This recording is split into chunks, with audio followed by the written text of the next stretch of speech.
ಶ್ರೋತೃಗಳೇ ನಮಸ್ಕಾರ.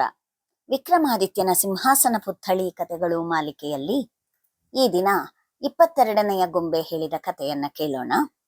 ಭೋಜರಾಜ 22ನೆಯ ದಿನ ಸಿಂಹಾಸನವನ್ನ ಏರೋಕೆ ಪ್ರಯತ್ನಿಸಿದಾಗಲೂ ಅಡ್ಡಿಯಾಗತ್ತೆ. 22ನೆಯ ಪ್ರತಿಮೆ ತಾನೂ ಒಂದು ಕಥೆಯನ್ನ ಹೇಳುತ್ತೆ. ಒಂದು ದಿನ ವಿಕ್ರಮಾದಿತ್ಯ ಸಭೆ ನಡೆಸ್ತಾ ಇರ್ಬೇಕಾದ್ರೆ ತನ್ನ ಮಂತ್ರಿಯನ್ನ ಮನುಷ್ಯ ವಿದ್ಯೆ ಬುದ್ಧಿಗಳನ್ನ ಕಲಿತು ಸಂಪಾದಿಸುವನೋ ಇಲ್ಲವೇ ಅವು ಅವನಲ್ಲೇ ಮೊದಲೇ ಸಿದ್ಧಿಯಾಗಿರುತ್ತದೆಯೋ ಅಂತ ಕೇಳ್ದ. ಅದು ಅವನ ಹಿಂದಿನ ಜನ್ಮದಲ್ಲಿ ಮಾಡಿದ ಪಾಪ ಪುಣ್ಯಗಳನ್ನ ಅವಲಂಬಿಸಿರುತ್ತೆ ಅಂತ ಮಂತ್ರಿ ಹೇಳ್ದ. ಆದರೆ ಮಗು ಹುಟ್ಟಿದಂದಿನಿಂದ ತಂದೆ ತಾಯಿಗಳು ಗುರುಗಳು ಹೇಳಿದ್ದನ್ನೇ ಅಲ್ವೇ ಕಲಿಯೋದು ಅಂತ ರಾಜ ಮತ್ತೆ ಪ್ರಶ್ನೆ ಹಾಕದ.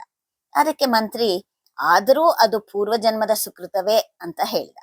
ಚರ್ಚೆ ಅಲ್ಲಿಗೆ ಮುಗೀತು.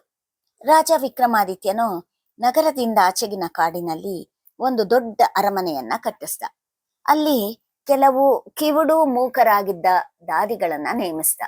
ಅರಮನೆಯಲ್ಲಿ ತನ್ನ ಮಂತ್ರಿಯ ಪುರೋಹಿತ ಹಾಗೂ ನಗರ ರಕ್ಷಕನ ಸ್ವಂತ ಮಕ್ಕಳು ಹೀಗೆ ಒಟ್ಟು 4 ಆ ದಾದಿಯರ ನಡುವೆ ಬೆಳೆಯೋಕೆ ಬಿಡ್ತಾನೆ. 12 ವರ್ಷಗಳು ಕಳೆದವು. ರಾಜ ಆಗ 4 ಗಂಡು ಮಕ್ಕಳನ್ನ ತನ್ನ ಸಭೆಗೆ ಕರೆಸಿದ. ಮೊದಲು ತನ್ನ ಮಗನನ್ನ ಹೇಗಿದ್ದೀಯಾ ಎಂದು ಕೇಳಲು ಅವನು ತಮ್ಮ ದಯರಿಂದ ನಾನು ಸುಖವಾಗಿದ್ದೇನೆ ಅಂತ ಹೇಳ್ದ. ಆಗ ರಾಜನು ಮಂತ್ರಿಯನ್ನ ಕೇಳಲು ಮಂತ್ರಿಯು ಪೂರ್ವಜನ್ಮದಲ್ಲಿ ಅವನು ಮಾಡಿದ ಒಳ್ಳೆಯ ಕೆಲಸಗಳು ಇಂದು ಅವನ ಬಾಯಲ್ಲಿ ಒಳ್ಳೆಯ ಮಾತುಗಳನ್ನ ಬರಿಸಿದೆ ಅಂತ ಹೇಳ್ದ. ಬಳಿಕ ವಿಕ್ರಮಾದಿತ್ಯ ಮಂತ್ರಿಯ ಮಗನಿಗೂ ಅದೇ ಪ್ರಶ್ನೆ ಹಾಕದ. ಅದಕ್ಕೆ ಮಂತ್ರಿ ಕುಮಾರ ಹೇಗೆ ಒಬ್ಬ ಚೆನ್ನಾಗಿರಲು ಸಾಧ್ಯ? ಯಾರು ಈ ಪ್ರಪಂಚಕ್ಕೆ ಕಾಲಿಡುತ್ತಾರೆಯೋ ಅವರು ಜೀವನ ಮಾಡಲೇಬೇಕು ಅಂತ ಹೇಳ್ದ. ಪುರೋಹಿತನ ಮಗ ಒಬ್ಬ ಮನುಷ್ಯ ಸುಖವಾಗಿರಲು ಸಾಧ್ಯವಿಲ್ಲ, ಏಕೆಂದ್ರೆ ದಿನೇ ದಿನೇ ಅವನ ಆಯಸ್ಸು ಕಡಿಮೆಯಾಗ್ತಾ ಇರತ್ತೆ ಅಂತ ಹೇಳಿದ್ರೆ, ನಗರ ರಕ್ಷಕನ ಮಗ ನಾನು ಏನ್ ಹೇಳಲಿ, ಯಾರೋ ಮಾಡಿದ ಕಳ್ಳತನದ ಅಪವಾದ ನಮ್ಮ ಮೇಲೆ ಬಂತಲ್ಲ ಅಂತ ಹೇಳ್ಬಿಟ್ಟ. ಈ 4 ಮಾತುಗಳನ್ನು ಕೇಳಿದ ಬಳಿಕ ವಿಕ್ರಮಾದಿತ್ಯನಿಗೆ ಮಂತ್ರಿ ಹೇಳಿದ್ದು ಸರಿ ಅನ್ಸುತ್ತೆ. ಹಾಗ ನೋಡಿದ್ರೆ ಎಲ್ಲಾ ಮಕ್ಕಳು ಬೆಳೆದದ್ದು ಅರಮನೆಯಲ್ಲೇ. ಅಲ್ಲಿ ಯಾರೂ ಅವರಿಗೆ ಏನೊಂದನ್ನು ಹೇಳ್ಕೊಟ್ಟಿರ್ಲಿಲ್ಲ. ಮಂತ್ರಿ ಹೇಳಿದಂತೆ ಬುದ್ಧಿ ಹುಟ್ಟಿನೊಂದಿಗೆ ಬರುವಂಥದ್ದು, ಸಂಸ್ಕಾರ ಬಲ ಅನ್ನೋದು ಖಚಿತವಾಯಿತು.